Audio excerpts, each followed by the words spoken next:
11th question देखेंगे बच्चों, exercise 5.3 समांतर श्रेणी। क्या है देखिए, यदि किसी एपी के प्रथम n पदों का योग 4n ऋण n वर्ग है तो इसका प्रथम पद क्या है? प्रथम दो पदों का योग क्या है, दूसरा पद क्या है? इसी प्रकार तीसरे, 10वें और nवें पद ज्ञात कीजिए। देखो बहुत सारी चीजें पूछ रहा है क्वेश्चन, ठीक है। आपको गिवन दिया क्या चीज है इस प्रश्न में, देखिए दिया है, क्या दिया है आपको? प्रथम n पदों का योग, n पदों का योग, जिसको कि हम क्या बोलते हैं? Sn बोलते हैं। क्या बोलते हैं बच्चों? Sn। यहां पर देखो क्या कह रहा है, अभी देख लेना है। प्रथम n पदों का योग कह रहा है, ठीक है। nवां पद नहीं बोल रहा है यहां पर, देखो वो वाला सवाल अलग था, ठीक है। वहां पर आपको an करके दिया हुआ था। an किस ढंग से परिभाषित है?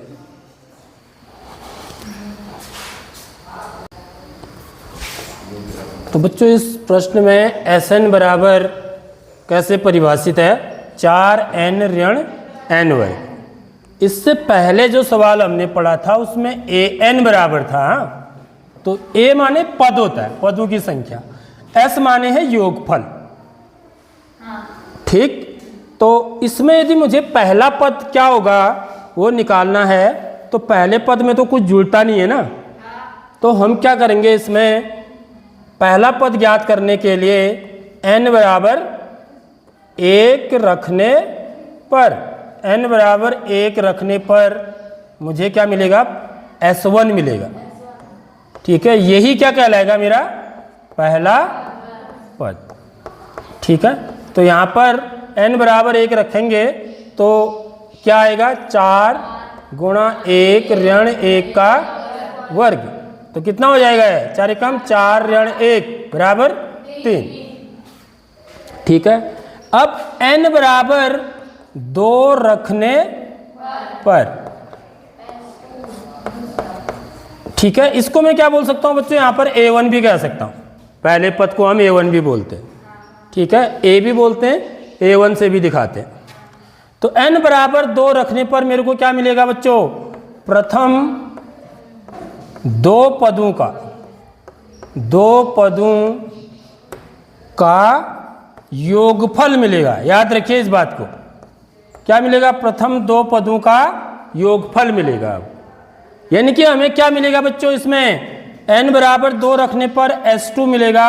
यह S2 किसके बराबर होगा यह समझ लो, S2 होगा A1 पहला पद धन दूसरा पद। समझ लो इस चीज को, यह चीज मिलेगी आपको। S2 का मतलब यह हुआ प्रथम दो पदों का योगफल, पहला पद धन दूसरा पद। समझ में आ रही बात? और ये कितना हो जाएगा? यहां रख देंगे n बराबर 2, तो 4 गुणा 2 ऋण 2 का वर्ग, तो 4 दूनी 8 ऋण 4, तो बराबर क्या आ जाएगा? 4 आ जाएगा। अब माना मैं S3 निकालता हूं, S3 का मतलब होगा प्रथम 3 पदों का योगफल, 3 पदों का योगफल, ठीक है। अब देखो इस चीज से समझेंगे आप। तो और इसका मतलब क्या होगा? इसका मतलब होगा A1 धन A2 धन A3, यानी कि ये चीज मिलेगी आपको। क्या मिलेगा आपको? A1 धन A2 धन, तो हमें मिलेगा A1 धन A2 धन A3। S3 का मतलब समझा रहा हूं मैं आपको, ठीक है। S3 का क्या मतलब हुआ? पहला पद धन दूसरा पद धन तीसरा पद, 3 पदों का योगफल। तो n बराबर 3 रखेंगे तो 4 गुणा 3 ऋण 3 का वर्ग, यानी कि कितना हो गया? 4 3 12 ऋण 3 का वर्ग हो गया 9, 12 में से 9 घटाएंगे 3, ठीक है बच्चों। आगे बात समझ में, तो यहां तक आपको ये काम करना है। अब मुझे क्या निकालना है बच्चों? इसके पहला पद तो निकाल चुका हूं मैं, दूसरा पद और तीसरा पद निकालो पूछ रहा है। देखिए क्वेश्चन में क्या कह रहा है, दूसरा पद ज्ञात, दूसरा पद क्या होगा और प्रथम दो पदों का योग क्या है पूछ रहा है। एक तो यह पूछ लिया इसने, प्रथम दो पदों का योग। एक तो यह पूछ लिया पहला पद क्या होगा, दूसरा पूछ रहा है प्रथम दो पदों का योग क्या होगा, और अगली चीज क्या पूछ रहा है,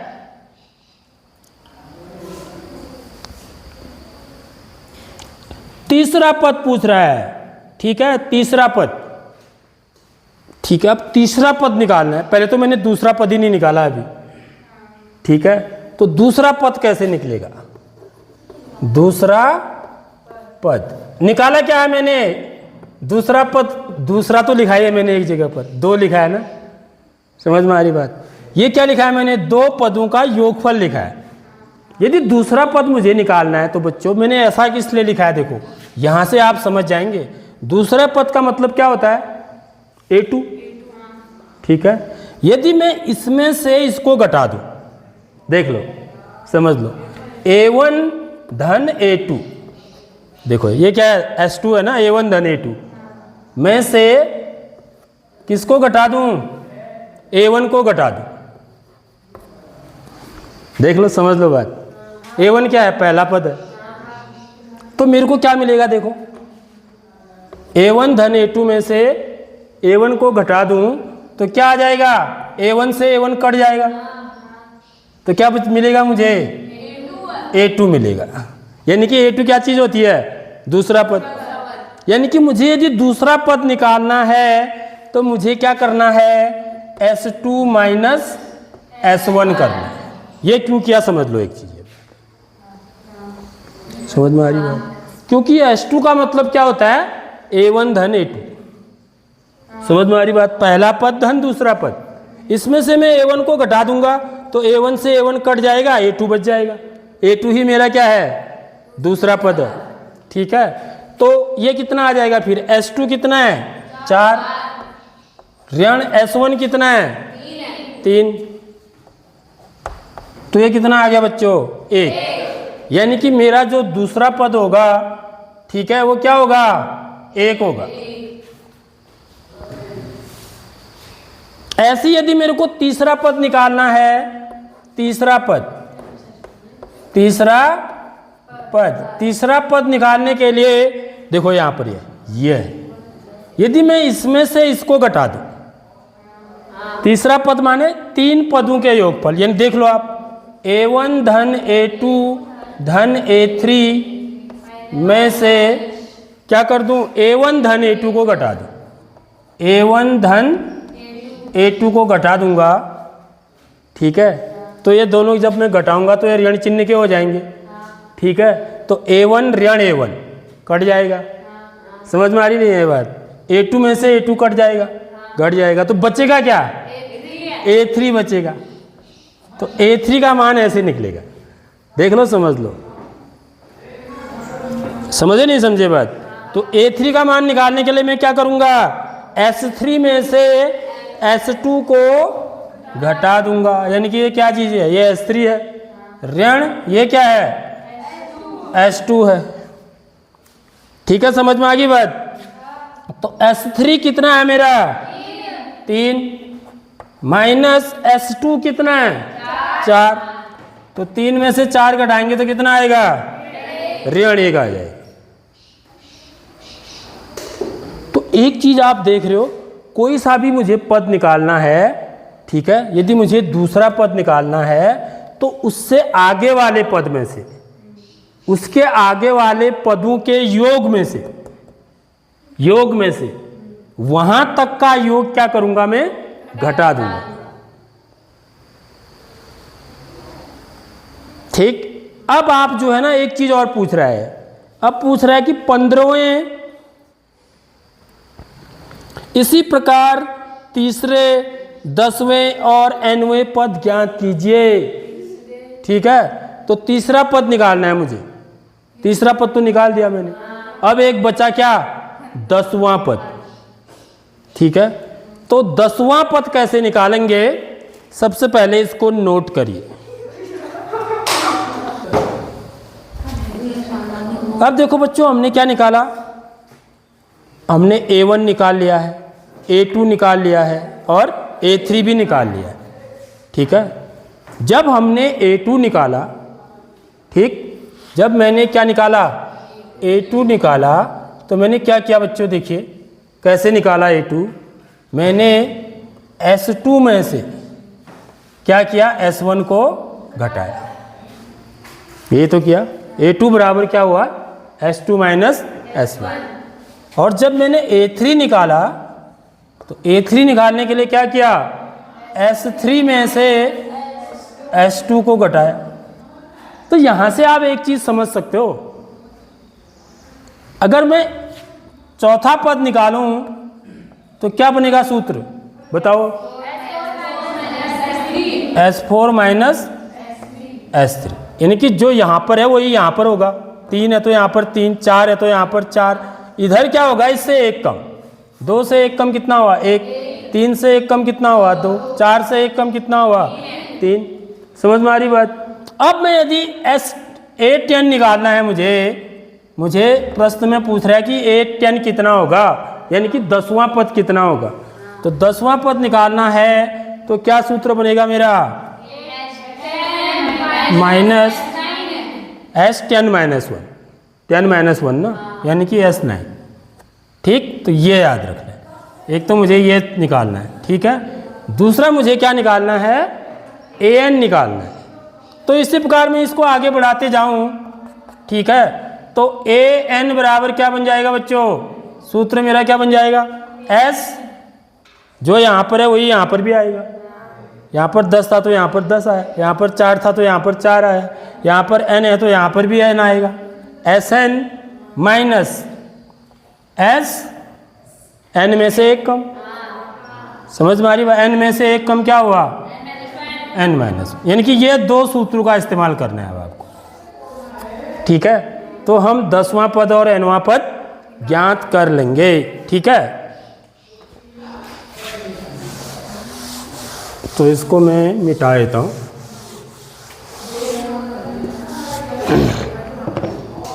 तो यहाँ पर S10 कितना होगा, देखिए सबसे पहले में मुझे क्या चाहिए, S10 चाहिए ना, तो S10 तो यहाँ रख दूंगा, N की जगह पर 10 रख दूंगा, तो क्या हो जाएगा बच्चों, 4 गुणा 10 ऋण 10 का वर्ग। ठीक है, तो 4 दशम 40 ऋण 10 का वर्ग कितना हो गया, 100, यानी कि कितना आ गया, ऋण 60 ही आ गया। अब S9 निकालते हैं, क्योंकि S9 चाहिए मेरे को।